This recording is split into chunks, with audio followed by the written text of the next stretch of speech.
Seringkali kan, kuliah-kuliah ikonik itu isinya daging semua, penuh dengan kebijaksanaan, tapi jujur aja, kadang susah dicernanya. Nah, di sini kita akan coba bedah salah satunya, yaitu salah satu kuliah terbaik dari Warren Buffett, dan kita sajikan dalam bentuk ringkasan visual yang gampang banget dipahami. Oke, mari kita mulai dengan sebuah eksperimen pikiran dari Warren Buffett. Ini unik loh, sama sekali nggak ada hubungannya sama saham, tapi justru ini soal kesuksesan. Coba bayangin deh, Anda bisa milih satu teman sekelas, dan Anda bakal dapat 10% dari penghasilan mereka seumur hidup. Kira-kira siapa yang bakal Anda pilih? Nah, kata Buffett, kemungkinan besar nih, Anda nggak bakal milih orang yang paling pintar atau yang nilainya paling tinggi. Justru sebaliknya, Anda bakal mempertaruhkan masa depan finansial Anda ke orang yang punya kualitas yang sama sekali beda, kualitas karakter. Buffett ngelihat pilihan ini tuh kayak investasi ke seseorang. Jadi, ayo kita bedah lebih dalam. Kualitas apa sih yang bikin seseorang itu jadi taruhan yang bagus? Dan sifat apa yang malah bikin kita pengen bertaruh melawan mereka?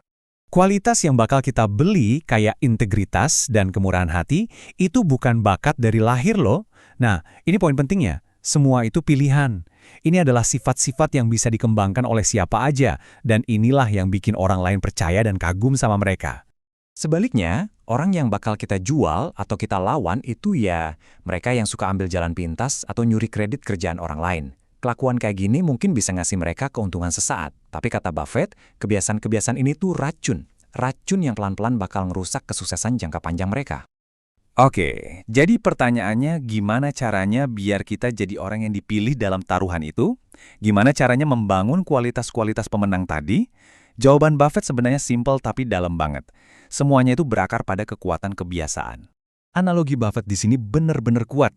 Coba bayangin, setiap kebiasaan, mau baik atau buruk, itu dimulainya dari sesuatu yang ringan banget, hampir nggak kerasa. Tapi setiap hari kita ulang, rantainya itu jadi makin kuat, sampai akhirnya jadi bagian dari diri kita yang nggak bisa dipisahin dan susah banget buat dilepasin. Nah, ini dia intinya. Kesuksesan karakter itu bukan takdir, sama sekali bukan. Itu adalah hasil dari ribuan pilihan-pilihan kecil yang kita buat setiap hari. Orang yang Anda pertaruhkan di awal tadi itu, mereka nggak dilahirkan kayak gitu. Mereka membangun diri mereka sendiri satu kebiasaan demi satu kebiasaan. Sekarang, yuk kita lihat gimana filosofi soal kebiasaan dan pilihan sadar ini beralih dari karakter pribadi ke strategi investasi. Ternyata pola pikirnya sama persis loh buat keduanya. Buffett lalu ngasih analogi lain. Coba bayangin, pas Anda lulus, Anda dikasih kartu seumur hidup. Kartu bolong gitu, tapi kartu ini cuma punya 20 lubang. Setiap kali Anda bikin keputusan investasi besar, klik, satu lubang dipakai. Begitu 20 lubang udah kepake, ya udah, selesai, nggak ada lagi. Batasan ini, mau nggak mau, maksa Anda buat mengubah cara berpikir soal investasi secara total.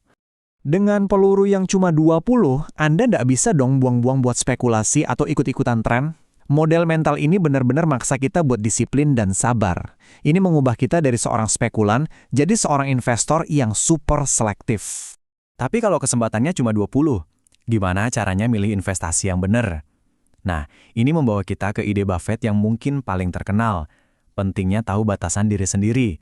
Inilah yang disebut lingkaran kompetensi. Buffett bilang, yang paling penting itu bukan seberapa besar lingkaran pengetahuan Anda, tapi seberapa jelas Anda tahu batas-batasnya. Kita harus jujur, apa yang kita pahami, dan yang lebih penting lagi, apa yang nggak kita pahami.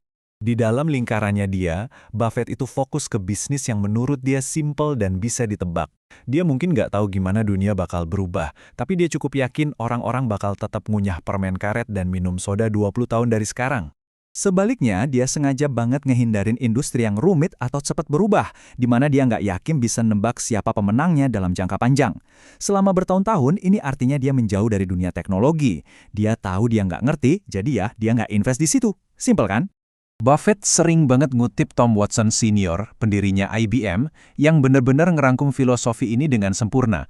Kesuksesan investasi itu bukan karena kita jadi jenius di semua hal, tapi karena kita punya kerendahan hati untuk tetap berada di area di mana kita benar-benar punya keunggulan. Jadi, kalau kita tarik benang merahnya, semuanya itu soal satu hal, disiplin. Disiplin untuk membangun kebiasaan yang baik, itu adalah disiplin yang sama persis yang kita butuhin untuk berinvestasi dengan sabar pada hal-hal yang benar-benar kita pahami. Pada akhirnya, semua kebijaksanaan ini mengerucut ke satu pertanyaan yang dalam banget, baik untuk hidup kita maupun portofolio kita.